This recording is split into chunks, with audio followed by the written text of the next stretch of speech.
બગસરાની આસપાસના સમાચાર જોવા માટે અમારી ચેનલને સબસ્ક્રાઇબ કરો, જેથી તમને નવા સમાચાર જાણવા મળે.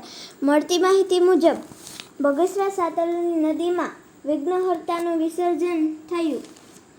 બગસરામાં પોલીસ સ્ટેશન પાસે આવેલી સાતલણી નદીમાં ગણેશ વિસર્જન કરવામાં આવ્યું હતું, જેમાં શહેરના અલગ અલગ વિસ્તારમાંથી 12 જેટલા નોંધાયેલા તેમજ અન્ય નાના મોટા અનેક ગણપતિઓનું વિસર્જન કરવામાં આવ્યું હતું. આ વિસર્જન સમયે બગસરા પોલીસ સ્ટેશન દ્વારા ચુસ્ત બંદોબસ્ત ગોઠવવામાં આવ્યો હતો, જેમાં એક પીઆઈ, 2 પીએસઆઈ તેમજ 25 પોલીસ કર્મી અને ટીઆરબી અને જીઆરડીના જવાનો દ્વારા કોઈ અનહોની ન થાય તેના માટે ચુસ્ત બંદોબસ્ત સાથે ડીજેના તાલે લોકો દ્વારા ગણપતિની પ્રતિમાનું વિસર્જન કરવામાં આવ્યું હતું. નગરપાલિકા દ્વારા તેમના તરવૈયાઓ દ્વારા કોઈ વ્યક્તિ પાણીમાં ન જાય અને જાનહાનિ ન થાય તેના માટે ચાંપતો બંદોબસ્ત કરીને વિસર્જન કરવામાં આવ્યું હતું. આ તો કે અનેક બાળકો ભાવુક થઈને વિઘ્નહર્તા દેવને વશમે વિદાય આપી હતી. રિપોર્ટર સમીર વિરાણી, બગસરા.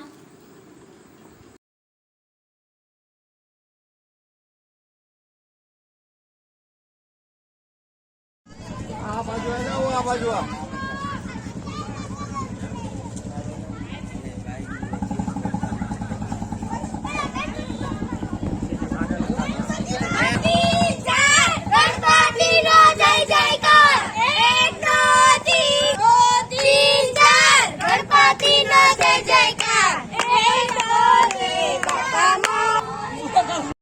શું કહેશો? આજે બગસરામાં કઈ રીતે વિસર્જન છે, ગણેશ વિસર્જન? ખમા બાપ મારા બગસરાના સમાજને, જનતાને આજે ગણપતિ દાદાનું વિસર્જન છે. મંગળવાર અમે માસીઓ આવ્યા છે સૌ અમારી જનતાને આશીર્વાદ પાઠવવા. અને આજે જો અમારા અહીંયા નદીના કાંઠે ગણપતિ વિસર્જન થઈ રહ્યું છે. ધામધૂમથી દાદાની વિદાય કરી રહ્યા છીએ.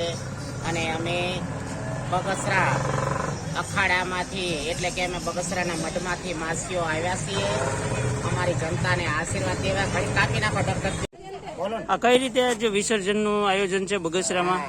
કહેવાનું કે જય હિન્દ, જય ભારત, જય માતાજી, સનાતન ધર્મનો જય હો. આજે મંગળવારના દિવસે અમારે બગસરા મુકામે ગણેશ વિસર્જન થઈ રહ્યું છે. દાદાની વિદાય કરી રહ્યા છીએ. અને અમારી જનતાઓને અમે બગસરાના મઠમાંથી એટલે કે અમારા અખાડામાંથી હું ખુદ અને મારા ચેલા પોતરા અમે બધી જનતાને આશીર્વાદ પાઠવવા આવ્યા છીએ. અને ખૂબ આ બગસરામાં સારી રીતે દાદાની વિદાય થઈ રહી છે. એટલે સારી રીતે ન કહેવાય, અહીંયા થઈ રહ્યું છે. અમારા બગસરા નદી કાંઠે ગણપતિ વિસર્જન થઈ રહ્યું છે. બોલો ગણપતિ દાદાનો, ગણપતિ મોર્યા. 1 2 3 4 ગણપતિ નો જય જયકાર. 1 2 3 4 ગણપતિ નો જય જયકાર. ગણપતિ બાપા મોર્યા. ગણપતિ બાપા મોર્યા. જય હો સનાતન ધર્મનો. રે બાપા મોર્યા રે, મોર્યા રે બાપા મોર્યા રે. બસ લ્યો.